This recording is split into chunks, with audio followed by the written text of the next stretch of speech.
لله الذي ذل كل شيء لعزته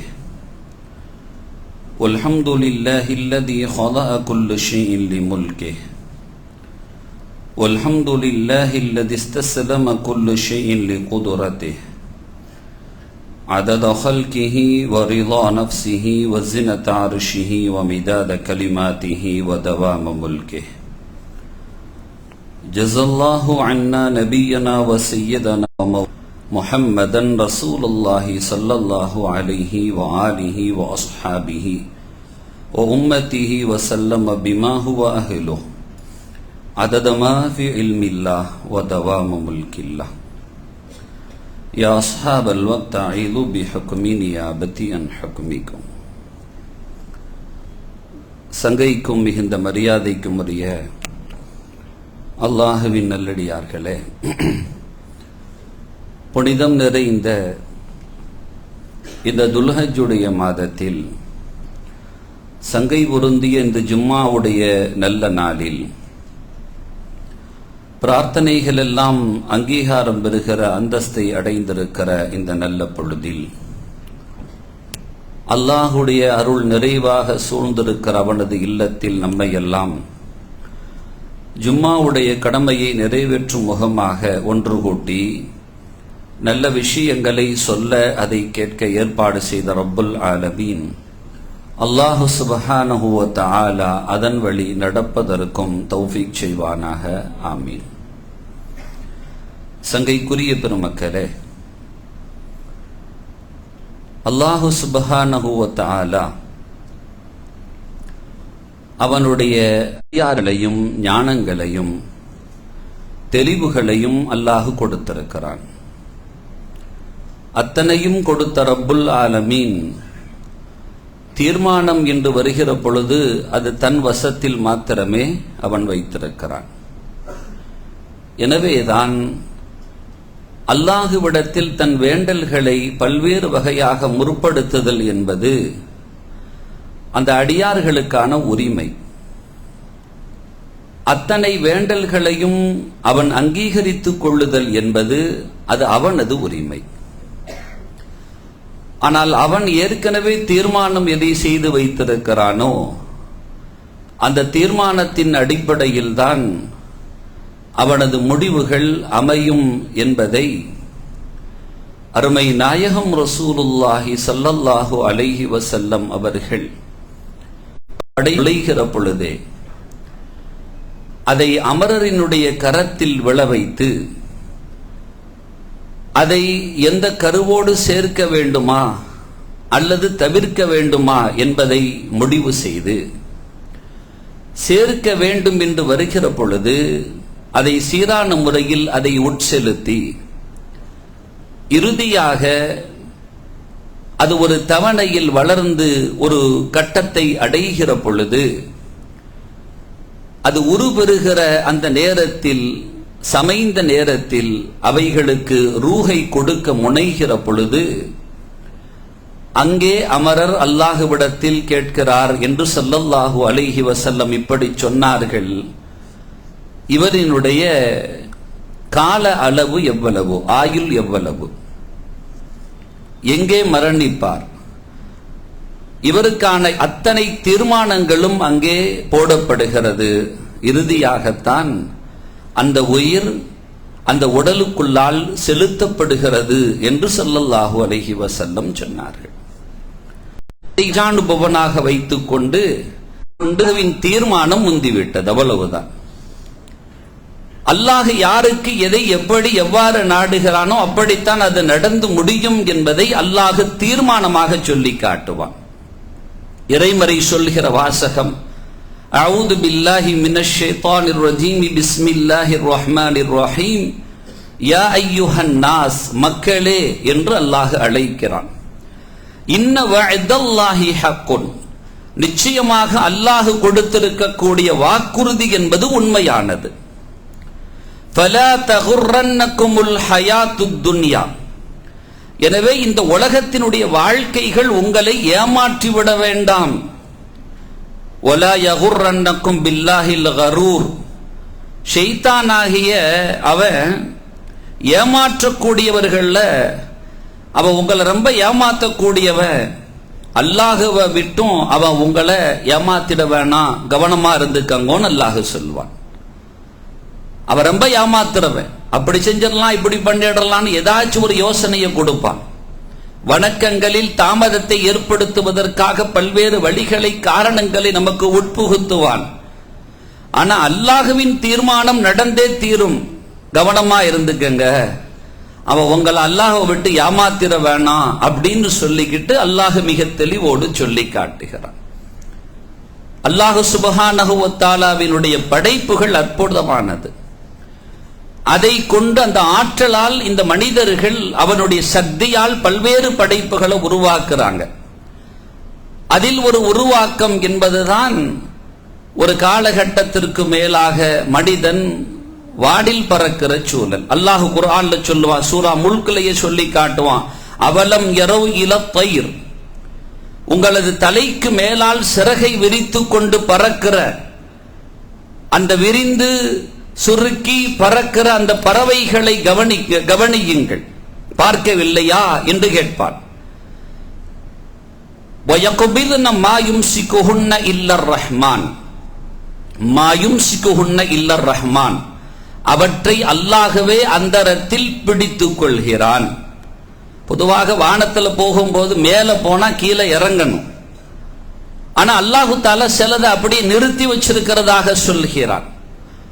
இறைவன் சொல்கிற பொழுது மா யும்சிகுஹுன்ன இல்லர் ரஹ்மான், ரஹ்மான் தான் அல்லாஹு தஆலா அவன் புலங்குற வார்த்தையிலேயே ரொம்ப கவனமாக புலங்குவான். அந்த ரஹ்மத்து மிகுதியான காரணத்தினால், அந்த ரஹ்மத்தின் மிகுதியால் அவன் என்ன செய்யறான், அந்த வார்த்தையை போடுறான். அவன் ரஹ்மான் தன்னை அடையாளப்படுத்துறான். அவன் மாத்திரம் கஹாராக ஜப்பாராக அடையாளப்படுத்தி இருந்தால் அடக்கி ஆளக்கூடியவனாக அப்படி ஒரு வார்த்தையை போட்டிருந்தாம்னு சொன்னா தேவையில்லாதவன்லாம் மேல போனான்னா மேலேயே சோழிய முடிச்சிருவான். ஆனா அப்படி இல்லாம ரஹ்மத்தின் காரணத்தினால் அவன் அதை பிடிச்சு வச்சிருக்கிறான். இன்னஹு பிகுல்லி ஷைஇன் பஸீர், நிச்சயமாக அல்லாஹு தஆலா அனைத்தையும் மிக நுட்பமாகவே அவதானித்துக் கொண்டிருக்கிறான். எல்லாத்தையும் அல்லாஹ் சொல்றான். மனிதர்களினுடைய அந்த மாண்பை குறித்து பதிவு செய்கிற பொழுது அல்லாஹ் குர்ஆன்ல சொல்லுவான், வலகது கர்ரம்னா பனி ஆதம், ஆதமுடைய மக்களாகிய அந்த மனித சமூகத்தை நாம் சங்கை செய்திருக்கிறோம். வஹமல்நாஹும் ஃபில் பர்ரி வல் பஹர், அவர்களை நாம் கடலிலேயும் ஆகாயத்திலேயும் நாம் அவர்களை சுமந்து செல்கிறோம். அல்லாஹ் சொல்கிறான், வரஸக்னாஹும் மினத் தய்யிபாத், அத்தகைய சூழலில் கூட அவர்களுக்கு நல்ல உணவுகளை நாம் வழங்குகிறோம். வஃபல்லல்நாஹும் அலா கஸீரின் மினல் ஆலமீன், அகிலத்தாரில் அதிகமான நபர்களை விட அவர்களை நாம் மேம்படுத்தியும் வைத்திருக்கிறோம் என்று அல்லாஹ் சொல்லி காட்டுவான். அடுக்கடுக்காக அல்லாஹ் சொல்லுவான். காற்றினுடைய வேகத்திற்கு ஈடு கொடுத்து பறக்கிற அந்த பறவைகள் இருக்கிறது, அப்படிப்பட்ட அந்த பறவைகள் தங்கள் சிறகுகளை நம்பி பறப்பதில்லை, அவன் குதிரத்தினால் தான் பறக்கிறது என்பதை பறவையினுடைய தத்துவத்தை குறித்த செய்தியை தருகிற பொழுது ரசூலுல்லாஹி ஸல்லல்லாஹு அலைஹி வஸல்லம் இப்படி சொல்லி காட்டுவார்கள், லவ் தவக்கல்தும் அலல்லாஹி ஹக்க தவக்குலி, நீங்கள் மாத்திரம் அல்லாஹுவிடத்தில் எப்படி பொறுப்பை சாட்ட வேண்டுமோ அப்படி சாட்டுவீர்கள் என்றால் அந்த தவக்குல் உங்ககிட்ட இருக்கும்னு சொன்னா மனிதர்களை பார்த்து ஸல்லல்லாஹு அலைஹி வஸல்லம் சொல்லுவாங்க, லவ் தவக்கல்தும் அலல்லாஹி ஹக்க தவக்குலி, தவக்குலுன்னு சொல்லி எப்படி வைக்கணுமோ அந்த மரபின் அடிப்படையில் சரியாக நீங்கள் அல்லாஹுவின் மீது தவக்குல் வைப்பீர்கள் என்றால் உங்களுக்கு எப்படி தெரியுமா அல்லாஹ் தஆலா ரிஸ்க தருவான், லரஸககுமுல்லாஹ், அல்லாஹ் உங்களுக்கு ரிஸ்க நசீபாக்குவான். எப்படி தெரியுமா, கமா யர்ஸுகு தைருன்னாங்க, பறவைகளுக்கு கொடுக்கிற ரிஸ்கை போன்றுன்னாங்க. அவைகள் எப்படி தன் கூட்டிலிருந்து வெளியேறுகிறது, எந்த உணவையும் எந்த இலக்கையும் நோக்கி வெளியேறுவதில்லை. அதற்கு ஏற்கனவே இன்ஃபர்மேஷன் வந்திருக்கா, அந்த இடத்துல உனக்கு உணவு இருக்கு, இவ்வளவு இருக்கு, உனக்கு மாத்திரம் இல்ல உன் பிள்ளைக்கும் சேர்த்த இருக்கு, உன் குஞ்சுகளுக்கு சேர்த்திருக்கு, போய் எடுத்துட்டு வானா வெளியே வருது. அப்படியே பிளேரா வெளியே வருது. என்ன எங்க எப்படி எங்க போறதுன்னே தெரியாம கூட்டு விட்டு வெளியே வருது. ஆனால் அது மீண்டும் தன் கூட்டுக்கு வருகிற பொழுது ஸல்லல்லாஹு அலைஹி வஸல்லம் சொல்றாங்க, எந்த பறவைகளும் பட்டினியோடு திரும்புவதில்லை, தானும் வயிறு நிறைந்து தன் குஞ்சுகளுக்கும் தேவையான உணவுகளை எடுத்துக்கொண்டுதான் உள்ளே வருகிறது.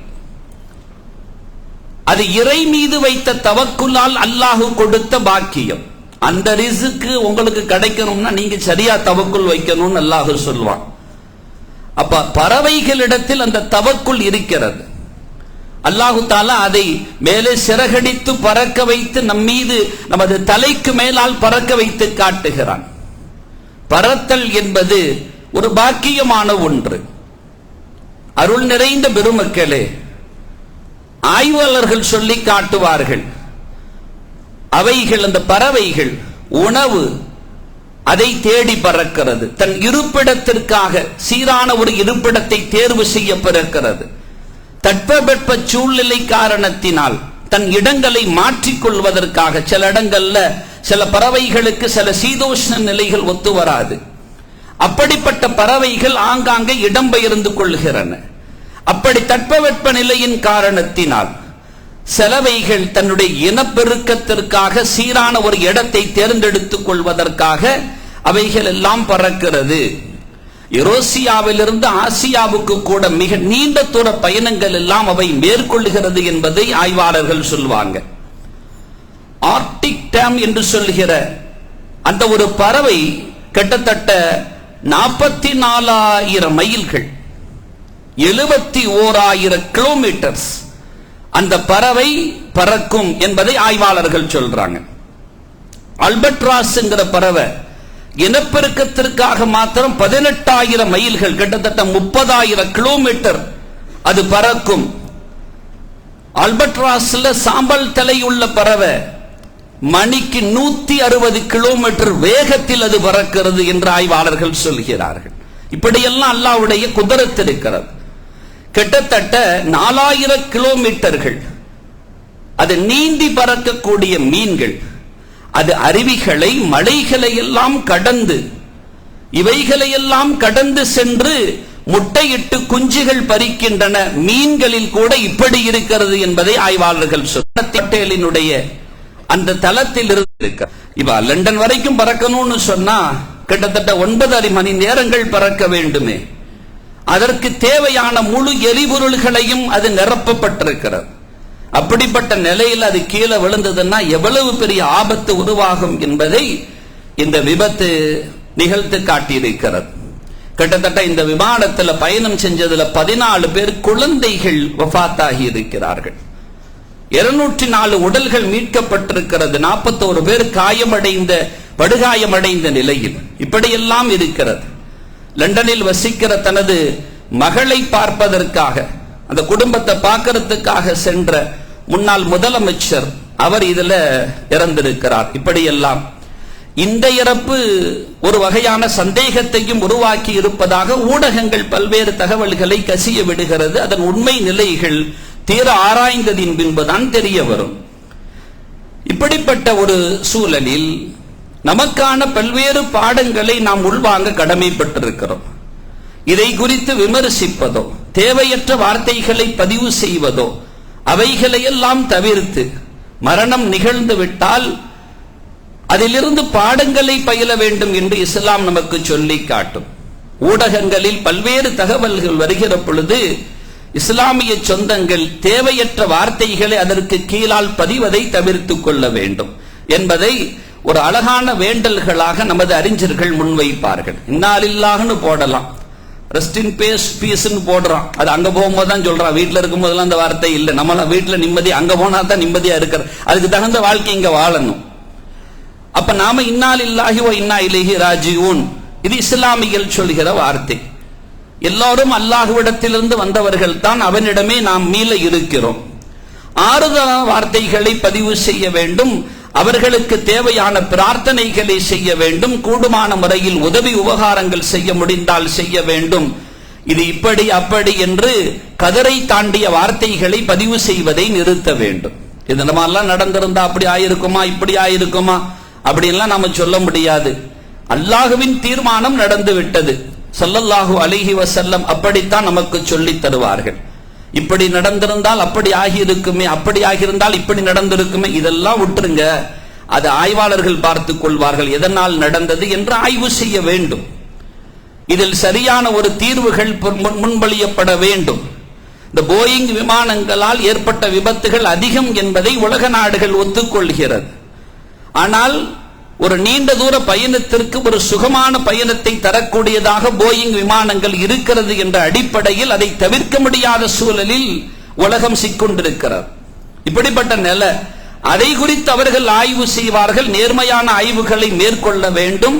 இனிமேல் இது போன்ற விபத்துகள் நடக்காமல் இருக்க என்ன வழிவகைகள் செய்ய வேண்டும் என்பதை உரிய துறையினர்கள் மிகச் சரியாக அதை கையாள வேண்டும்.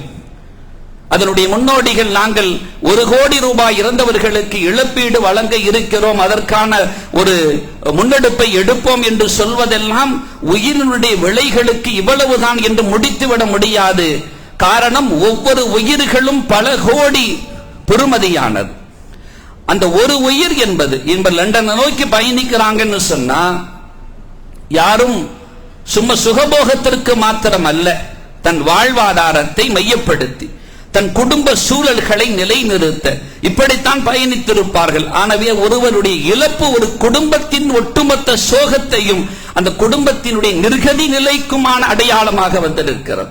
அதனால 1 கோடி இழப்பீடு என்பது இருக்கிற ஒரு பார்ட்ஸுக்கு கூட அந்த விலை இன்னைக்கு கொடுக்க முடியாது, அப்படிப்பட்ட சூழல். எனவே அது சீராக இனிமேல் அப்படி ஒரு விபத்து நடக்காமல் பார்த்துக் கொள்ள வேண்டும் என்பதெல்லாம் கவனம் செலுத்தப்பட வேண்டிய ஒன்று. அதிகாரிகள் சொல்வார்கள், ஒரு விமானத்தை மேலே எழுப்புதல் என்பது அது தரையோட்டத்தில் கிளம்புவதற்கு முன்பாக எத்தனை பரிசோதனைகள். நம்மளையே எவ்வளவு சிக்கல் படுத்துறாங்க. வெயிட்லாம் சரியா இருக்கான், எதற்கு அவ்வளவு துல்லியமாக பார்க்கிறார்கள்? கொஞ்சம் சௌகரியமா உற்ற வேண்டியதான, இவ்வளவு துல்லியமாவா பார்க்கணும், இவ்வளவுதான் அப்படின்னு சொல்லிக்கிட்டு. அப்படின்னா நான் ஒரு அதிகாரிகிட்ட கேட்டேன், இப்படி பார்க்கணுமா துல்லியமானு தெரிஞ்ச அதிகாரிகிட்ட. அவர் சொன்ன வார்த்தை வேற ஒண்ணுத்துக்கு இல்ல, பேலன்ஸுக்கு எவ்வளவு வெயிட் வச்சிருக்கிறாங்கிற ரிப்போர்ட்ஸ் நாங்க கொடுக்கணும். அந்த சமயத்துல தேவையில்லாம எக்ஸ்ட்ரா வெயிட்ஸ் வந்துச்சு அப்படின்னா அதனுடைய அந்த பறப்பதில் பாதிப்பு உருவாகிவிடும். உங்கள் சேஃப்டிக்காக வேண்டிதான் இவ்வளவு கட்டுப்பாடுகள் அப்படிங்கறத தகவல் தருகிறார்கள். உண்மைதான். ஒரு விமானம் புறப்படுவதற்கு 2 மணி நேரத்துக்கு முன்னால விமானி உள்ள இருக்கணும், அவர் உள்ள இருக்கணும், அந்த நிலையத்துக்கு வந்துடணும். அந்த இவர் அவர் உள்ள நுழைந்த உடனே அவருக்கான முழு உடல் பரிசோதனை செய்யப்படும். அதுக்கப்புறம் மருத்துவ பரிசோதனை அவருக்கு இருக்குது. அதற்கான தயார், அவர் உடல்ல எந்த விதமான எஃபெக்ட் இல்லையா, சீராக இயக்குவதற்கான எல்லா முகாந்தரமும் இருக்கா, உடல்ல எந்த பாதிப்பு இல்லாம இருக்கா என்றெல்லாம் பரிசோதனை. அதற்கு பின்னால என்ஜினியர்ஸ் அவங்க பரிசோதனை செய்யறாங்க. அவங்க பரிசோதனை, அதனுடைய பிளேடு சரியா இருக்கா, டயர் சரியா இருக்கா, அதுல ஏற்றப்பட்ட ஏறு சரியா இருக்குதா, அந்த அளவு சரியா இருக்கா, விமானத்தினுடைய மின்சாரங்கள், அதனுடைய ஏசி உள்ளிட்ட அத்தனை விஷயங்களும் இதெல்லாம் சரியா இருக்குதா, ஆக்சிலேட்டர் பவர் யூனிட் சரியா இருக்கா, எல்லாத்தையும் வரிசைப்படுத்துகிறார்கள். அதனுடைய எரிபொருள், அதனுடைய இதுகள், அதில் ஏதாவது கசிவு இருக்கிறதா, இதெல்லாம் மிக துல்லியமாக பார்க்கப்படுகிறது. விமானி உள்ளே அமர்ந்ததின் பின்பு வானிலை சூழல்கள் இயக்குவதற்கு சீராக இருக்கிறதா அப்படிங்கறத அவர் பார்க்கிறாரு. அதே மாதிரி பராமரிப்பு பணியாளர்கள் அவர்களுடைய பணிகளை செய்யறாங்க. வெளிப்புறத்தில் ஏதாவது சிக்கல் கரைகள் இருக்கா, சேதம் இருக்கா, ஏதாவது பாதிப்பு இருக்குதா, ஓடுபாதையில் இந்த விமானம் புறப்படுவதற்கு முன்பாக எத்தனை விதமான வாகனங்கள் அங்கே சென்று வரும் தெரியுமா? அத்தனை நபர்களும் அந்த ஓடுதளத்தில் ஏதாவது இடையூறுகள் சிக்கல்கள் இல்லாமல் இருக்கிறதா, இது எல்லாத்தையும் பார்த்ததற்கு பின்னால் தான் ஒரு விமானம் அங்கிருந்து கிளப்பப்படுகிறது. இத்தனையும் கிளப்பினதற்கு பின்னாலேயும் மௌத்து வருது அப்படின்னா அது அல்லாஹ்வின் தீர்மானம். இதா ஜா அஜலுஹா லா யஸ்தஅகிருன ஸாஅத்தன் வலா யஸ்தக்திமூன். ஒரு நொடி முந்தாது, ஒரு நொடி பிந்தாது. அதனால தான் ஸல்லல்லாஹு அலைஹி வஸல்லம் அவர்கள் 7 விதமான மௌத்துகளை விட்டும் நீங்கள் பாதுகாப்பு தேடிக்கொண்டுங்கள். அதில் முதலாவதாக முற்படுத்துவது மௌத்தில் ஃபஜா, திடீரென்று ஏற்படுகிற மரணம். இதிலிருந்து நீங்கள் பாதுகாப்பு தேடிக்கொள்ளுங்கள் என்று ரசூலுல்லாஹி ஸல்லல்லாஹு அலைஹி வஸல்லம் சொன்னார்கள். மன் கால பிஸ்மில்லாஹ் அல்லதி லா யதுர்ரு மஅ இஸ்மிஹி ஷைஉன் ஃபில் அர்தி வலா ஃபிஸ் ஸமா வ ஹுவ ஸமீஉல் அலீம் என்கின்ற இந்த ஓதலை யார் ஒருவர் 3 முறைகள் அவர் ஓதிக்கொள்வாரோ லம் துசிபுஹு ஃபஜஅத்து பலாஇன், அவருக்கு திடீரென்று ஏற்படுகிற சோதனைகள் அவரை தீண்டாதுன்னு ஸல்லல்லாஹு அலைஹி வஸல்லம் சொன்னாங்க. இந்த வார்த்தையை மொழிகிறார்கள். ஹத்தா யுஸ்பிஹ, இரவில் ஓதினால் காலை வரைக்கும் அந்த பாதிப்பு ஏற்படாது. ஒமன் காலஹா ஹீன யுஸ்பிஹ தலாசன், 3 முறைகள் ஒருவர் காலையில் இதை ஓதினால் லம் துசிபுஹு ஃபஜஅத்து பலாஇன் ஹத்தா யும்சிய, மாலை வரைக்கும் இந்த திடீர் ஆபத்துகள் உருவாகாதுன்னாங்க. அதெல்லாம் ஓதுனாங்க நம்ம ஆபாக்கள். பிஸ்மில்லாஹில்லதி லா யதுர்ரு மஅ இஸ்மிஹி ஷைஉன் ஃபில் அர்தி வலா ஃபிஸ் ஸமாஇ வ ஹுவ ஸமீஉல் அலீம். திக்ருங்கிற பேர்ல வாரம் இத பிள்ளைகள் மனசுல பதிய வச்சாங்க. எங்களுக்கெல்லாம் இந்த ஹதீஸ பாக்குறதுக்கு முன்னாலே இந்த வாசகம் கல்புக்குள்ள இருந்தது. ஏதோ அடிப்படையிலன்னா ஊர்ல வெள்ளிக்கிழமை இரவுல திக்ர் மஜ்லிஸ்ல உட்கார வச்சு இந்த வாசகங்களை எல்லாம் உட்புகுத்துனாங்க. அதனால பிஸ்மில்லாஹில்லதி லா யதுர்ருன்னா அதுக்கப்புறம் தான் நாங்க ஹதீசுகளையே பார்க்கிறோம். ஹதீஸ்ல இப்படி இருக்கான்னு சொல்லி இன்றைய கால பிள்ளைகள் ஹதீசுகளை உள்வாங்குற பிள்ளைகளாக நாங்கெல்லாம் பரிணாமம் எடுத்து விட்டோம்னு சொல்ற பிள்ளைகள்ட்ட இந்த இளைஞர்கள்ட்ட கூட்டு கேட்ட இந்த ஹதீஸ் வார்த்தை தெரியுமான்னா தெரியாது. ஏதோ கொஞ்சம் பேருக்கு தெரியலாம். அன்னைக்கு எல்லா பிள்ளைகள் மனசுலயும் அது புகுத்தப்பட்டது. அது காலப்போக்கில் அறிவு ரொம்ப பொங்கி வழிஞ்சதுனால இதெல்லாம் சுன்னத்து கிடையாதுன்னு சொல்லி இருக்கிற திக்ர் மஜ்லிஸ்களை நிறுத்தியாச்சு, ஓதல்களை நிறுத்தியாச்சு. சஃபர் கிளம்புறதுக்கு முன்னால துவா செய்வாங்க, வீட்டுல துவா செஞ்சு அனுப்பி விடுவாங்க. ஒரு சமயம் அவர் ஓதாட்டா கூட அங்கிருந்து ஹஸரத் ஓதி அனுப்பி விடுவாரு. பிஸ்மில்லாஹில்லதி லா யதுர்ரு மஅ இஸ்மிஹி ஷைஉன் ஃபில் அர்தி வலா ஃபிஸ் ஸமா வ ஹுவ ஸமீஉல் அலீம்னு சொல்லி ஓதி விடுவது மாத்திரமல்ல, எனக்கு தெரிந்து பெரியவர்கள் அந்த ஆலிம் பெருமக்களிடத்தில் அணுகுவார்கள். பயணம் போறதுக்கு முன்னால அவர்களிடத்தில் போகாமல் செல்ல மாட்டார்கள். அந்த மஹல்லாவில் அவர் பயணம் போறாருங்கிறது அந்த ஹஸரத்துக்கு கண்டிப்பாக தெரிகிற அளவுக்கு அவருக்கு அவரை ஓதி விடுவார்கள். ரசூலுல்லாஹ் சொல்வாங்க, அஸ்தௌதிஹுமுல்லாஹ் அல்லதி லா தலீஉ வதாஇயா என்று ஸல்லல்லாஹு அலைஹி வஸல்லம் சொல்லுவாங்க. அதெல்லாம் ஓதி விடுவார். இப்ப நீங்க தனியா போகல, உங்க குடும்பத்தெல்லாம் விட்டுட்டு அவர்களுடைய அபிலாஷைகளை எல்லாம் சுமந்து செல்கிறீர்கள். எவ்வளவு பெரிய லாபத்தை பெற்றுக் கொண்டால் உங்களுக்கு மாத்திரம் சந்தோஷம் இல்லை, அந்த குடும்பமே குதூகலிக்கும்.